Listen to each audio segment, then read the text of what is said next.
Alors cet accord est une avancée majeure pour la taxation des multinationales, d'abord parce que c'est un accord. On a vu toute la difficulté, le projet était porté par l'OCDE depuis la crise de 2008, donc depuis 12 ans, et on a vu toutes les difficultés qu'avait eu l'OCDE à fédérer tous les États pour sortir de la concurrence fiscale qu'ils se livrent depuis des années et enfin s'accorder sur un impôt minimum, dont on peut se dire qu'il est encore trop faible, qu'on est loin du compte, enfin on peut lui trouver tous les défauts, mais au moins on a pour la première fois un accord entre 136 pays pour taxer les multinationales de manière similaire. Donc ça, c'est un premier élément. Le deuxième élément qui est très intéressant dans cet accord, c'est qu'il y a une sorte de consolidation de l'impôt. C'est-à-dire si demain, vous payez 10% d'impôt dans un pays, eh bien un autre pays partie prenante à cet accord peut décider que ce n'est pas suffisant et que de fait, lui, va compenser ce sous-impôt en vous taxant des 5% qu'il manque dans le paiement de votre taxe. Alors on ne sait pas à ce stade comment ça va fonctionner, on ne sait pas si techniquement ça va fonctionner, mais l'idée même que le plancher en dessous duquel on ne peut pas accepter qu'une multinationale et qu'une entreprise en général soit taxée, c'est 15%. Encore une fois, par rapport à ce qui se pratique dans un certain nombre de pays, c'est quand même une avancée.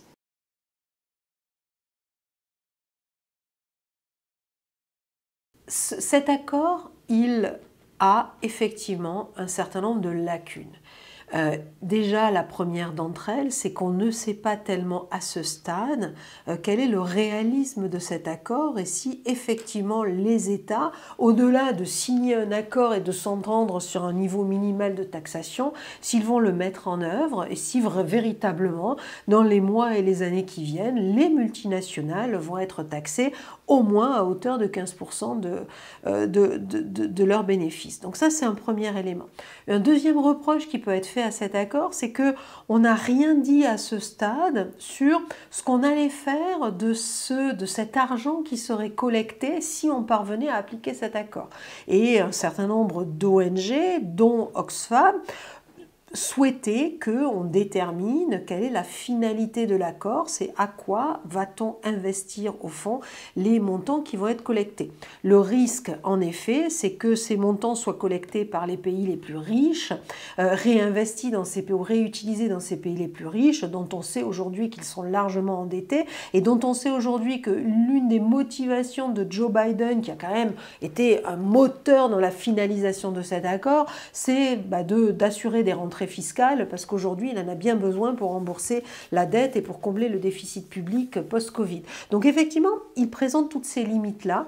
Néanmoins, c'est une première avancée dans la lutte contre les paradis fiscaux. Pourquoi? Parce qu'on a tenté énormément de mesures, on a tenté d'aborder les paradis fiscaux par des tas d'aspects, que ce soit déjà la lutte contre les paradis fiscaux, l'établissement de listes contre ces paradis fiscaux, la mise en place d'accords et l'augmentation de la transparence ou la pression pour que ces paradis fiscaux soient un peu plus transparents, négocier des accords de coopération avec des grands pays, etc., etc. Donc on a tenté ça, il y a eu la lutte contre le blanchiment d'argent sale, il y a eu la lutte contre la corruption, et on se rend compte que, quelle que soit la manière dont on attaque aujourd'hui la finance criminelle ou la finance occulte ou parallèle, eh bien ça ne fonctionne pas et que les problèmes initiaux continuent à perdurer. Au fond, la question qu'on peut se poser, c'est est-ce que tout ça ne vient pas de cette optimisation fiscale pratiquée par les grandes entreprises,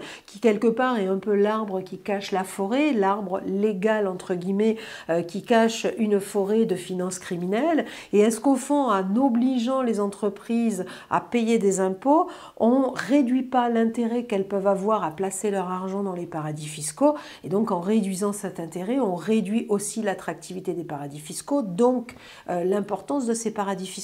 C'est une vraie question, reste à savoir si ça va fonctionner de la sorte. En tout cas, la question de la fiscalité n'avait jamais été abordée pour lutter contre les paradis fiscaux, donc c'est une première avancée à voir ce qu'il en sortira.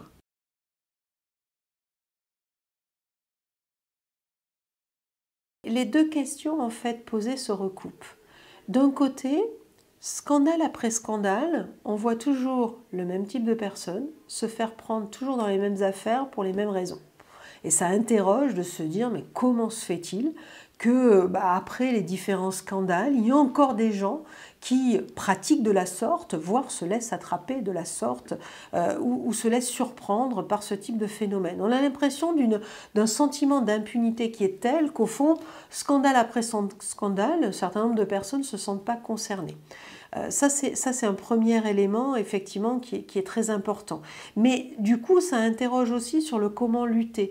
Parce qu'au fond, scandale après scandale, ce qu'on voit aussi, c'est la capacité d'adaptation de ces mécanismes, de ces paradis fiscaux, quand il y a 3 paradis fiscaux qui disparaissent ou qui deviennent moins paradisiaques, on va dire, parce qu'il y a un échange d'informations qui se produit entre ce territoire et le reste du monde. On pense en particulier à la Suisse. Donc le paradis où le lieu devient bien moins attractif, bien il y en a d'autres qui se créent et il y en a d'autres qui se développent. Ce qui est certain, c'est que la mondialisation, cette multiplication, cet essor sans précédent des échanges, que ce soit commerciaux ou financiers dans le monde, a accompagné le développement de ces paradis fiscaux. D'abord parce que c'est une mondialisation qui draine de plus en plus de moyens financiers, de plus en plus d'argent, donc de plus en plus de moyens financiers qui peuvent échapper à la visibilité, à la transparence, parce qu'ils sont internationaux, qu'ils s'échangent entre des pays étrangers, et donc il n'y a pas forcément de transfert d'informations. Et puis aussi, la difficulté à lutter contre ces phénomènes, c'est la difficulté même de la loi. D'abord, la réglementation. Une réglementation, ça prend du temps. Alors même qu'on le voit, ces mécanismes sont extrêmement flexibles, extrêmement adaptables, et donc vont beaucoup plus vite que le temps de la loi, que le temps de la réglementation.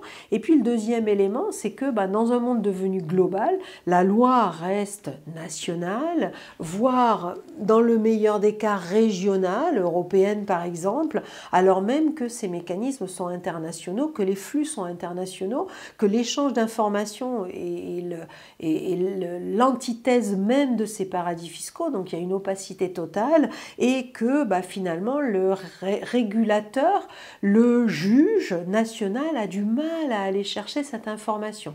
Il faut d'ailleurs, pour mettre en évidence ces scandales, il faut d'ailleurs des journalistes d'investigation présents partout dans le monde en capacité de récupérer cette information et de la traiter, de la comprendre, de l'analyser, d'interchanger entre eux les informations dont ils disposent. Donc on voit les moyens qui sont nécessaires pour avoir accès à cette information. On imagine à peine derrière ces moyens, les moyens qui seraient nécessaires pour pouvoir poursuivre et réglementer ces pratiques-là. Surtout que ces pratiques sont très mobiles et très évolutives.